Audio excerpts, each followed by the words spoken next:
Hello বন্ধুরা, আমি আজকে লাউয়ের কোপ্তা করে দেখাবো। এই যে লাউয়ের কোপ্তা হচ্ছে, তোমার লাউটা ভালো করে কেটে, আমি গ্রেটারে কাটিনি, হাতে কেটেছি, আমি বেশি করে কাটতে পারি না। যাই হোক, এটা জল ঝরিয়ে করে নিয়েছি, চিপকে নিয়ে এটা দিচ্ছি হচ্ছে লঙ্কা, গরম মশলা, হলুদ, আদা, নুন, ভাজা জিরের গুঁড়ো আর বেসন দিয়ে মাখবো। আরও লাগলে একটু দেবো। আর তোমার হচ্ছে মিষ্টিটা দেবো, মিষ্টিটা ওখানে আমি করিনি, এই মিষ্টিটা দেবো, মিষ্টি একটু লাগবে। আর গ্রেভির জন্য হচ্ছে তোমার এই যে জিরে, আদা, হলুদ হলুদ একটু কম দিই কারণ কালারটা নষ্ট হয়ে যায়।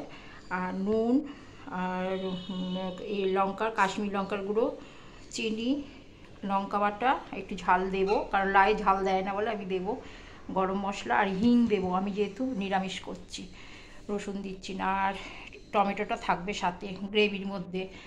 আর এটা বাটা, এই সরি, এটা সিদ্ধ দিয়ে দেবো এটাই। আর টেবিলে দেখাবো ভাই, সাদা তেলে ভাজতে হবে,